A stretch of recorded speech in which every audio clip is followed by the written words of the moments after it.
The movie begins with Drasa, a skilled Lithuanian sniper, being ambushed. After regaining consciousness, she prepares herself for the next phase of her mission. With precision, she takes the shot, ensuring her target has fallen, and picks up the empty shell casing as a token of her success. The narrative shifts to Levi, a former Marine and sniper, haunted by insomnia due to recurring nightmares. To cope, he spends his nights either driving aimlessly around the city or sitting by the beach, waiting for dawn.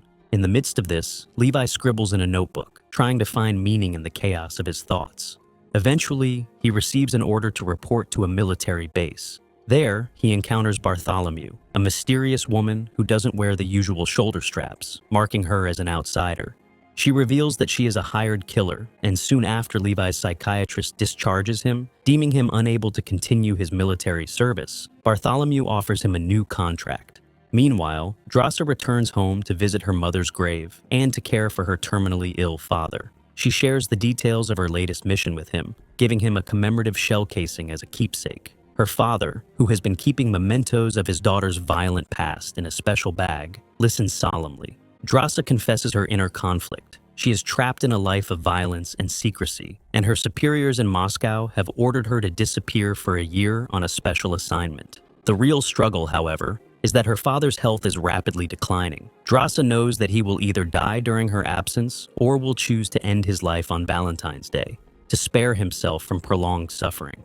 In September, Levi regained consciousness after anesthesia on board a helicopter. The female pilot, having confirmed his identity, hands him his personal belongings and then gives him the order to disembark and walk another 38 kilometers to the agreed point. Putting on a parachute, Levi obediently fulfills the task and jumps down. After landing, he walks through a picturesque area until he reaches a long gorge, the bottom of which is buried in thick fog.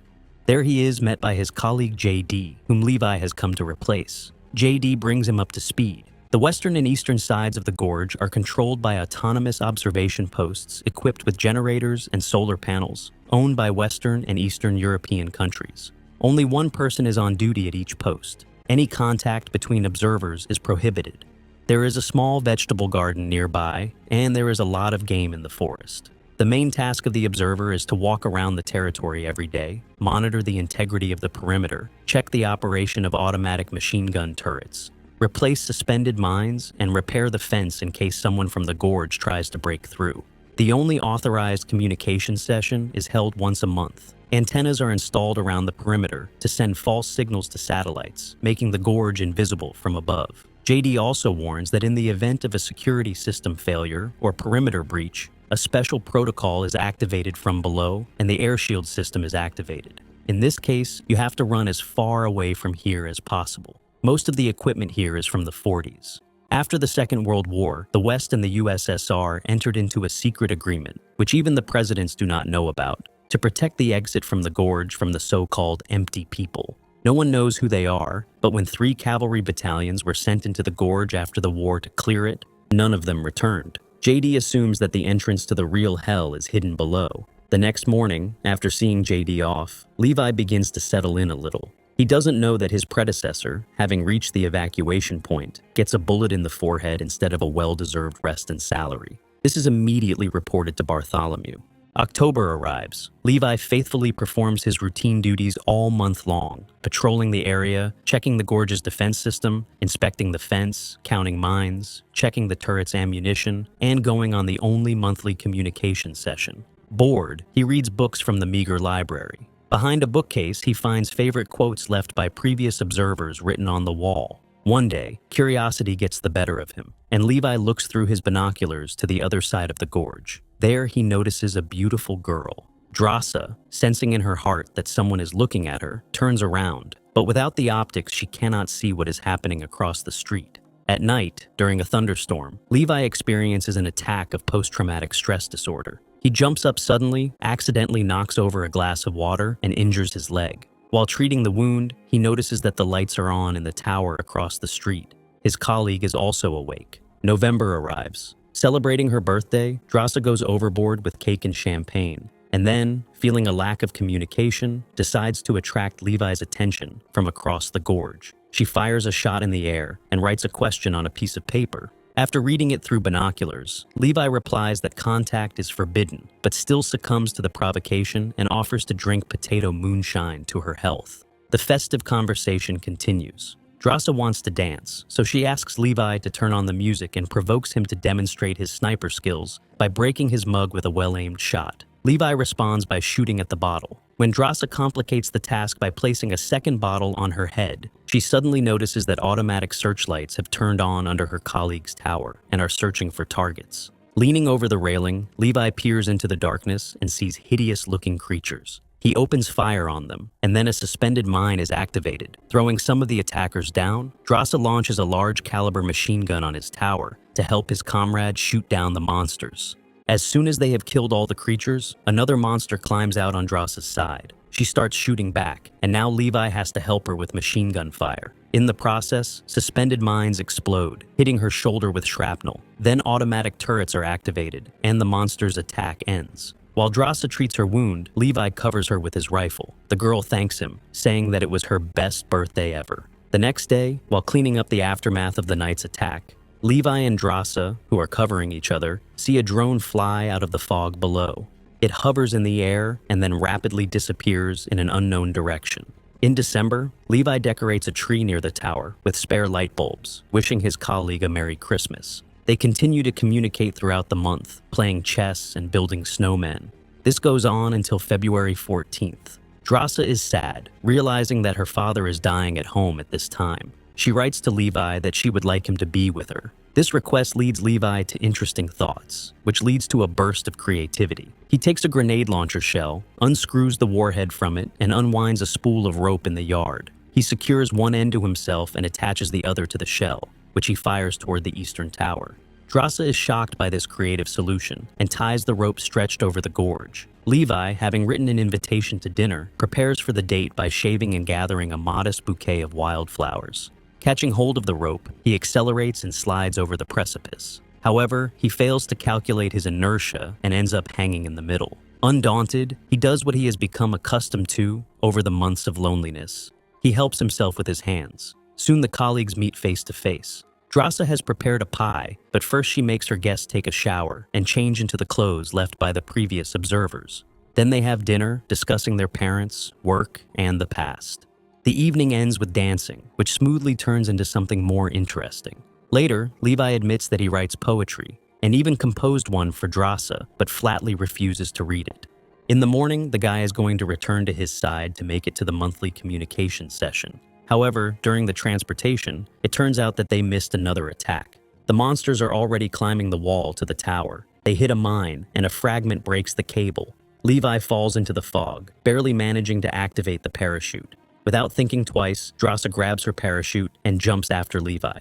Flying through the yellow fog, she falls into a raging river, losing her rope climbing equipment. Levi wakes up hanging upside down in a tree, his parachute caught in the branches. He is attacked by a mutant caterpillar, which he barely manages to unhook from, and falls down into a sticky liquid. But what is much scarier is that it is part of a hungry predatory organism that slowly closes its jaws. The monster almost grabbed Levi when Drasa appeared, and by shooting off the monster's teeth, she helped the boy get out of the trap.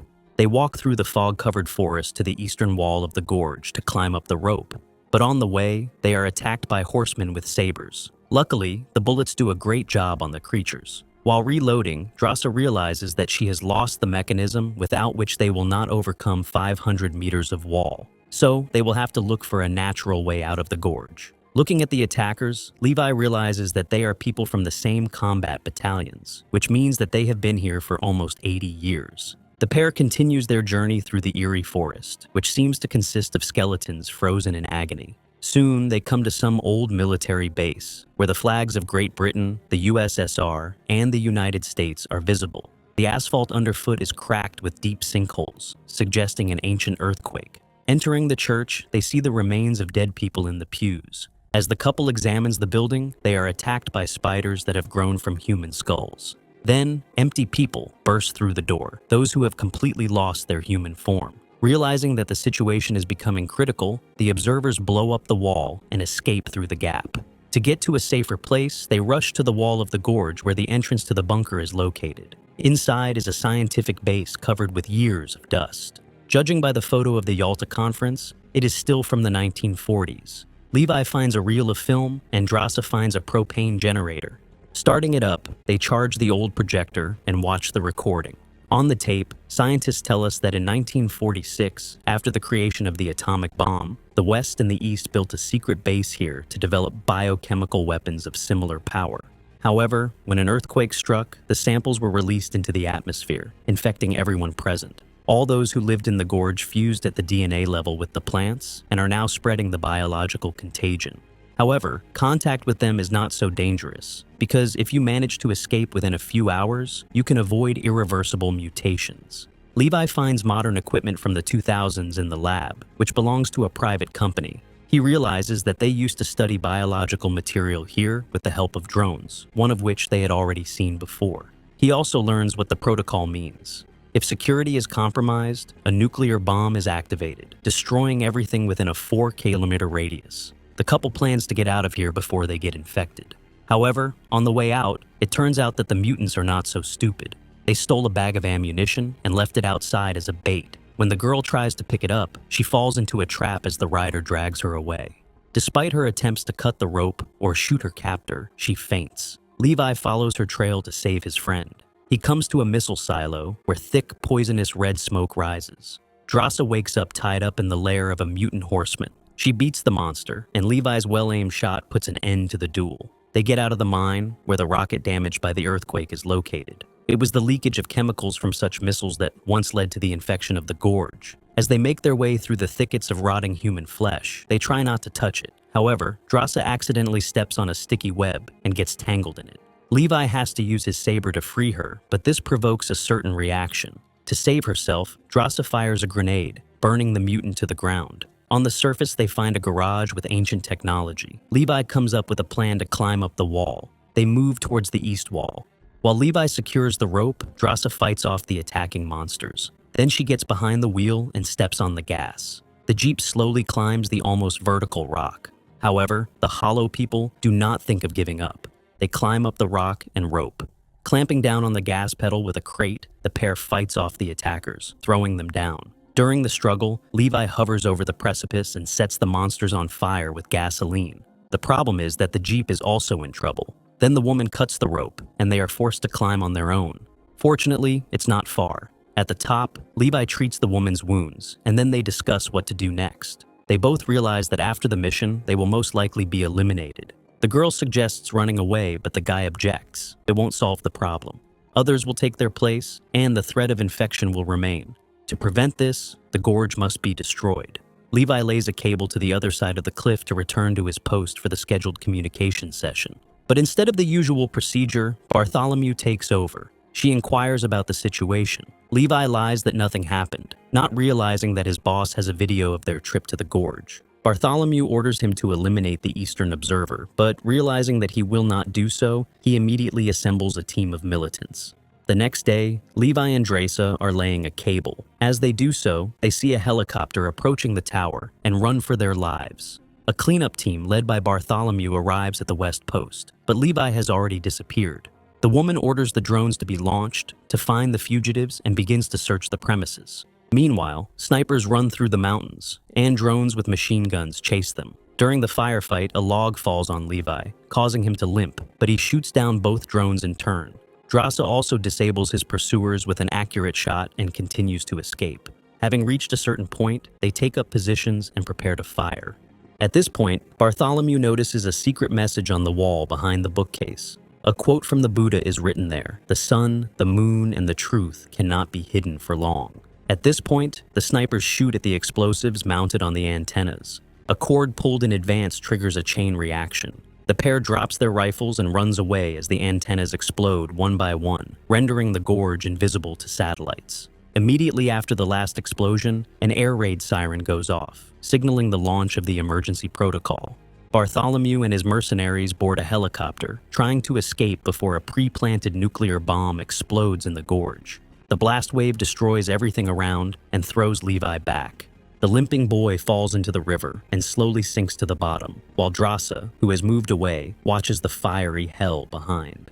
Later, she waits for her lover in a cave nearby, holding the envelope he gave her. in case she doesn't make it out in time. Without waiting for the boyfriend, the girl leaves for France. There, she continues to hope that he will come. But when all hopes disappear, she opens the farewell letter at sunset, as she was told to do.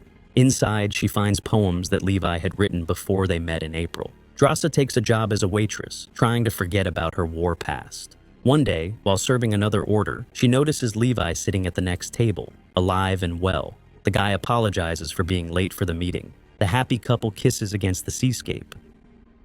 This is all very cool and interesting, but what if such places really exist?